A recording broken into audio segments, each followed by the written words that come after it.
Esse é o podcast do jornal A Verdade, um jornal dos trabalhadores na luta pelo socialismo. Fique por dentro das lutas dos trabalhadores brasileiros através do nosso jornal impresso. Basta entrar em contato com os nossos brigadistas ou através do nosso site, averdade.org.br. Assalariados pagam mais impostos do que os banqueiros e agronegócio. Matéria de Luiz Falcão, do Comitê Central do PCR, diretor de redação do jornal A Verdade. O capitalismo é um sistema repleto de oportunidades para as famílias ricas, mas extremamente injusto e desumano em relação às famílias dos trabalhadores. Desde o pré-natal, os filhos da classe rica contam com cuidados especiais. Têm babás, moram em condomínios de luxo, estudam nas melhores escolas e universidades e recebem de herança mansões, fábricas, redes de loja, ações e muito dinheiro. Já a maioria da sociedade vive no sufoco. Os trabalhadores ganham muito pouco e a única herança que deixam para os filhos e filhas é a dedicação à família e o seu nome. Ao chegar a certa idade, muitas crianças são obrigadas a abandonar os estudos para trabalhar. Alguns conseguem trabalhar e estudar, mas são poucos. Há séculos, essa realidade se repete, apesar de a Constituição brasileira determinar que o Estado deve cuidar de todos, promover o bem de todos sem discriminação de raça, sexo, origem, idade e tem por objetivo construir uma sociedade justa e solidária. 2/3 dos impostos são pagos pelos assalariados. Por ano, os brasileiros pagam quase 3 trilhões de reais em impostos. Mas diferente do que se propaga, não é a classe rica que paga esses impostos.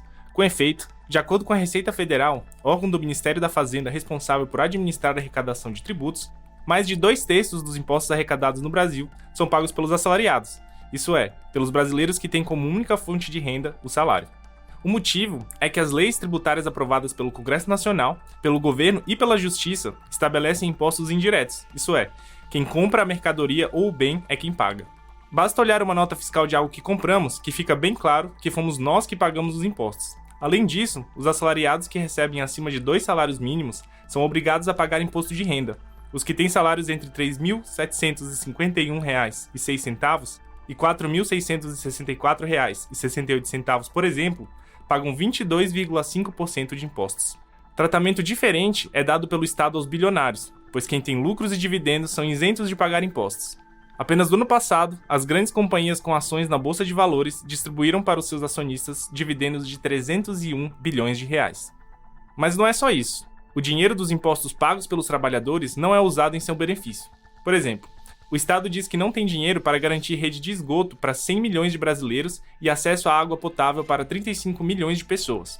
Os bairros onde moram aqueles que pagam os impostos, os pobres, não têm iluminação pública, metrô, ônibus, tampouco creches, escolas públicas, lavanderias coletivas ou restaurantes populares, e 8 milhões de famílias não têm casa para morar. Já nos bairros onde moram os ricos, os que não pagam impostos sobre lucros e dividendos, o lixo é recolhido todo dia, há uma excelente rede de esgotos, segurança, ruas e praças bem cuidadas e etc.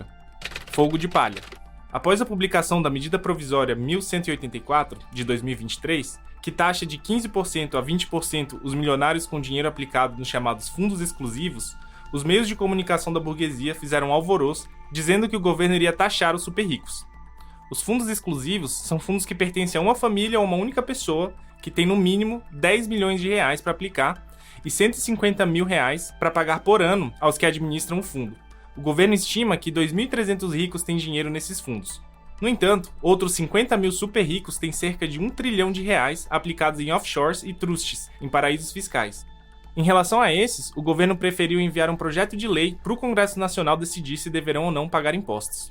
Vale esclarecer ainda que a maior parte dos super ricos, isso é, da burguesia, tem seu capital aplicado em títulos da dívida pública, que rendem bilhões por ano e são remunerados pela maior taxa de juros do mundo, a taxa Selic, fixada atualmente pelo Banco Central em 13,25%.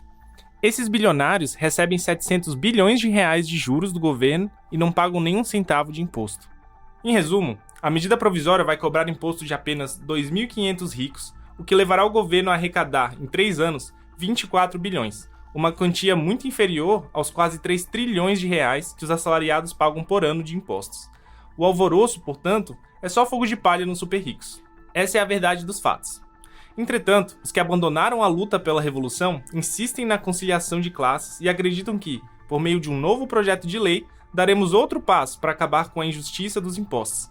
E acreditam que, por um novo projeto de lei, daremos outro passo para acabar com a injustiça dos impostos regressivos ou indiretos. Dizem, inclusive, que essas injustiças existem no Brasil, mas que em outros países capitalistas é diferente. Não é verdade. A revista Carta Capital, de 6 de setembro de 2023, entrevistou Clara Mattei, professora da New York School for Social Research, ou em português, Escola de Pesquisas Sociais de Nova York, e autora do livro A Ordem do Capital, como economistas inventaram a austeridade e abriram caminho para o fascismo. Ao ser perguntada se o Brasil é um caso raro de país que cobra mais impostos de consumo do que de renda, a economista respondeu: o Brasil é apenas um caso mais extremo de uma tendência universal, a tendência de tributação regressiva. Tributar bens e serviços atinge a todos, mas o empregado pagará mais da sua renda para comprar bens básicos do que o seu empregador. Os impostos sobre o consumo são, de fato, os mais regressivos de todos. Tira a renda dos trabalhadores e, por outro lado, aqueles que têm riqueza não são afetados. O imposto sobre herança, por exemplo, está quase abolido na maioria dos países para que a riqueza dos ricos possa ser transmitidas às gerações futuras. Portanto, não nos enganemos. O capitalismo é o sistema preferido pelos ricos porque permite que eles continuem ricos, explorem os trabalhadores e sigam mantendo todos os privilégios, pois detêm o poder econômico e político. Os que pretendem construir uma sociedade justa, igualitária e fraterna só têm um caminho: lutar por uma transformação social e pelo socialismo.